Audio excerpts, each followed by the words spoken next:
નમસ્કાર દર્શક મિત્રો, ટોક વિથ ભાવનગરમાં હું છું નીતિન સોની। જે પ્રકારે સમગ્ર દેશ, ગુજરાત અને ભાવનગરમાં કેન્સરના દર્દીઓ વધી રહ્યા છે, ત્યારે વાત કરવી છે ભાવનગરની। જે પ્રકારે કેન્સરના દર્દીઓ વધી રહ્યા છે એનું નિદાન છે વહેલું થવું જોઈએ, સમયસર સારવાર મળવી જોઈએ, વાત થઈ રહી છે। એવા સમયે ભાવનગરની ઇન્ડિયન રેડક્રોસ સોસાયટી છે એમને જેનબર્ગ ફાર્માસ્યુટિકલ દ્વારા એક વાન આપવામાં આવી છે। ભારતની પહેલી એવી આ વાન છે કે જેમાં તમામ પ્રકાર એટલે કે 10 પ્રકારના જે કેન્સર છે એમનું નિદાન થશે, શક્ય હશે તો સારવાર માટેની પણ સલાહ થશે। આ બધી જ બાબત કરવાની છે, પરંતુ આપણે વાત કરવાની છીએ ઇન્ડિયન રેડક્રોસ સોસાયટીના સુમિતભાઈ સાથે। સુમિતભાઈ, કેવા પ્રકારની આ બસ છે, વિશેષતા શું?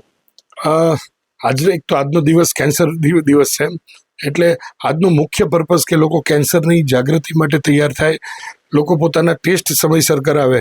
કેન્સરમાં મોટાભાગના દિવસોમાં આપણે જે પ્રમાણે જોઈએ છે કે કેન્સરનું નિદાન 3જા અને 4થા તબક્કામાં થાય છે। ગામડાઓમાંથી ઘણા બધા લોકો સારવાર માટે જિલ્લા કક્ષાએ, જિલ્લામાંથી બહાર એમ સારવાર માટે જાય, ત્યારે કોઈને કોઈ શરીરમાં સિમ્ટમ્સ ઊભા થયા હોય અને સિમ્ટમ્સને એક્યુટ થઈ જાય ત્યારે એ લોકો આવે ને ત્યારે ખરેખર જુએ ત્યારે કેન્સરનો તબક્કો એ 3જો કે 4થા સ્ટેજમાં કેન્સર પહોંચી જાય છે। અમે આ એક નવો પ્રયત્ન એટલા માટે વિચાર કરીને કર્યો કે જે પ્રમાણે કેન્સરનું પ્રમાણ વધ્યું છે, પહેલાંનો સમય તમે જુઓ તો તમે જોતા હશો કે 300-400 ઘરમાંથી એક ઘરમાં, 2 ઘરમાં કેન્સરનો રોગ સાંભળવા મળતો હતો। આજે દર બીજા ત્રીજા ઘરમાં યા તો કેન્સરના ફેમિલી હિસ્ટ્રી છે અને યા તો કોઈ કેન્સરની સારવાર લઈ રહ્યું છે। એવા તબક્કામાં શું થઈ શકે એવો વિચાર અમને લોકોને આવતો હતો।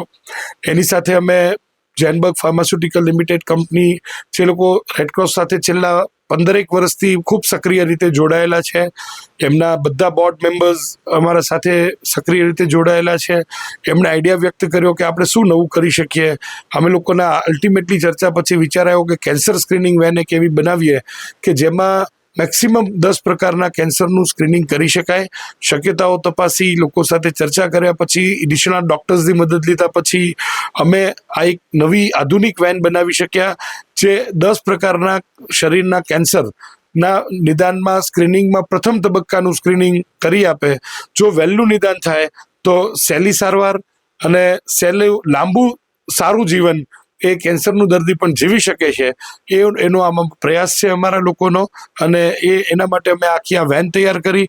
ગત 8 ફેબ્રુઆરીએ ગુજરાત રાજ્યના મુખ્યમંત્રી શ્રી ભૂપેન્દ્રભાઈ પટેલ સાહેબના હસ્તે અમે આ વેનને લોકાર્પણ કર્યું અને ત્યારથી આ સેવા માટે આજે ઉપલબ્ધ થઈ છે। આજના દિવસે ભાવનગરના લગભગ નામાંકિત સંસ્થાઓના પ્રતિનિધિઓ, ધાર્મિક સંસ્થાઓના પ્રતિનિધિઓ, જ્ઞાતિ સંસ્થાના પ્રતિનિધિઓ ઉપસ્થિત છે। એમના સાથે અમે ચર્ચા કરી અને આને કેવી રીતે લોકો સુધી લઈ જઈ શકાય કે જેથી કરીને મેક્સિમમ લોકો આ સેવાનો લાભ લે।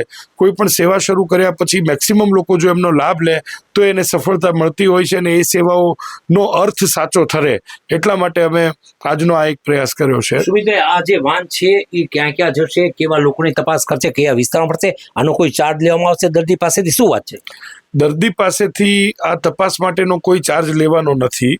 અમે લોકોએ જે આખું સ્ટ્રક્ચર બનાવ્યું કે આ સ્ટ્રક્ચરની અંદર ટોટલ 8 જણનો સ્ટાફ, મેડિકલ ટીમ જશે, જેમાં doctor, paramedical staff, laboratory technician, x-ray technician અને કાઉન્સિલર સાથેની ટીમ છે।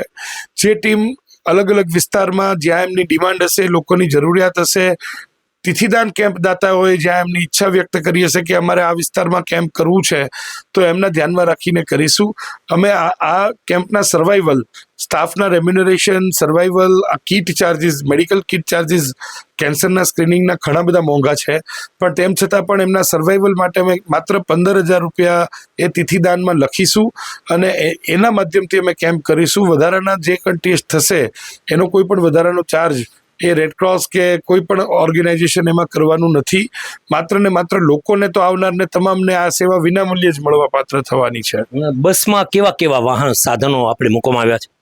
કહેતા આનંદ છે કે 9 પ્રકારના સાધનો અમે આ બસની અંદર મૂક્યા છે, જેમાં મેમોગ્રાફી યુનિટ છે, ચેસ્ટ એક્સરે છે, PFT મશીન છે, થર્મોગ્રીડ નું મશીન છે, વેલોસ્કોપ મોઢાના કેન્સર તપાસવા માટેનું મશીન છે, સર્વાઇકલ કેન્સર માટેના થર્મોગ્રીડ ઇક્વિપમેન્ટ છે, પછી બ્લડ ઇન્વેસ્ટિગેશન માટે સેલ કાઉન્ટર અને એમના મશીન છે કરીને જેના જે કાર્ડ ટેસ્ટ અને બ્લડ ઇન્વેસ્ટિગેશનની ઇક્વિપમેન્ટના આધાર ઉપર અમે લોકો સ્ક્રીનિંગનું કરવાના છે. જે ફિયામીટર છે એ ઇક્વિપમેન્ટ અંદર અવેલેબલ છે. એટલે આમ ઓવરઓલ જોઈએ તો ટોટલ 9 સાધનો અને 9 સાધનોમાં ટોટલ 25થી વધારે પ્રકારના મેડિકલ ટેસ્ટ એ આ ગાડીમાંથી થવાના છે. આ ગાડીનું વિશેષતા એ છે કે માત્ર ને માત્ર સ્ક્રીનિંગ તો ખરી, પણ સ્ક્રીનિંગની સાથે અવેરનેસ કે લોકોને કેન્સર થાય જ નહીં એના માટે શું પગલાં લેવા, તો એ ગાડીમાં કાઉન્સિલર હશે, સતત આવનાર દરેક લાભાર્થીઓને સમજાવતું જશે કે ભાઈ કેન્સર મુક્ત કેવી રીતે રહી શકાય, લાઈફસ્ટાઈલ શું, ખોરાક શું લેવાનો, કેવી રીતે લેવાનો, કયા ટેસ્ટ હેલ્ધી પીપલને પણ વર્ષમાં કરાવી લેવાના, આ બધી વસ્તુ આપશે, જેથી કરીને વહેલું નિદાન અને સારામાં સારી સારવાર અને લાંબુ જીવન, આ ત્રણેય વસ્તુ આમાંથી આપણે ફૂલફિલ કરી શકવાના છીએ. દર્શક મિત્રો, આપણે કહી શકાય કે ભારતની પ્રથમ આ એવી વાન છે કે જેમાં કેન્સર અંગેની તમામ જે રિસર્ચ છે થવાનું છે. આજે સમગ્ર વિશ્વ જ્યારે કેન્સર દિવસ ઉજવી રહ્યું છે ત્યારે આપણે સૌ ઈશ્વરને પણ પ્રાર્થના કરીએ કે વધુમાં વધુ લોકો છે એ કેન્સરથી મુક્ત થઈ જાય, એક સારું અને સ્વસ્થ જીવન જીવી શકે. અત્યારે જો વાત કરીએ ભાવનગરની, પણ ઓવરઓલ કેન્સરના દર્દીઓની સંખ્યા બહુ જ દિવસે ને દિવસે વધી રહી છે. આપણે એવું કહેવાય ને કે પહેલાં એવું કહેવાતું કે દરેક ઘરમાં એક તો તમને મેલેરિયાનો પેશન્ટ મળે છે. એ રીતે હવે આપણું પહેલું સર્કલ લઈએ કે મારું એક ફેમિલી બ્રોડ કરું, મારા કાકા દાદાનું ફેમિલી, એવી રીતે તો દરેક ઘરમાં એક વ્યક્તિ તો એવી મળે કે જેને કોઈને કોઈ કેન્સર તો હોય જ છે. એનું કારણ અત્યારે આપણી રહેણી કહેણી છે. અને કારણ કે આપણે જો પ્લાસ્ટિકમાં ચા લેવા ગયા હોઈએ તો પ્લાસ્ટિકની થેલીમાં ચા લાવીએ છીએ, જમવાનું પાર્સલ લાવીએ છીએ પ્લાસ્ટિકમાં લાવીએ છીએ. તો એ રીતે છે. પછી સ્ટ્રેસફુલ જિંદગી આપણે વધારી રહ્યા છીએ, વિટામિન ડી લેતા નથી, એસીમાં બેસીએ છીએ. તો આ બધી જે આપણી રહેણી કહેણી છે એને કારણે રોજબરોજ કેન્સર વધી રહ્યા છે. અને વધારે તકલીફ એટલા માટે છે કે આપણી બોડી છે ને આપણને સિગ્નલ આપતું જ હોય છે હંમેશા. કેન્સરનું કંઈ પણ થાય કે કોઈ પણ રોગ થાય તો સિગ્નલ આપતું હોય છે, પણ આપણે એટલી બધી ભાગદોડમાં જીવતા હોઈએ છીએ કે આપણે સિગ્નલને ઇગ્નોર કરતા હોઈએ. શરીર દુખે તો કે હાલશે. અને એટલા માટે જ આજે જે રેડક્રોસની આ વાન છે એમાં જે સ્ક્રીનિંગ થવા જઈ રહ્યું છે એનો આપણે મેક્સિમમ લાભ લઈએ અને અર્લી સ્ટેજમાં જો ડાયગ્નોસિસ થઈ જાય તો એની ટ્રીટમેન્ટ શક્ય છે અને સારવાર શક્ય છે. તો મારી આ તબક્કે બધાની એ જ વિનંતી છે કે રહેણીકરણી સુધારીએ, થોડા સ્પિરિચ્યુઅલ થઈએ, થોડીક ભાગદોડ ઓછી કરીએ, બરોબર. અને જે પ્લાસ્ટિકનો ઉપયોગ જે સરકાર કીધા કરે છે એ આપણા માટે કહે છે, તો એનો ઉપયોગ ઓછામાં ઓછો કરીએ, ગરમ વસ્તુઓ પ્લાસ્ટિકમાં ન રાખીએ અને પ્રદૂષણ ઓછું થાય એ પ્રકારની એક્ટિવિટી કરીએ. અને જ્યાં જ્યાં સ્ક્રીનિંગનો મોકો મળે ત્યાં કેન્સરનું સ્ક્રીનિંગ કરાવીએ તો આપણો અને આપણા ઘરનાનો દરેક માટે એ ફાયદાકારક રહેશે.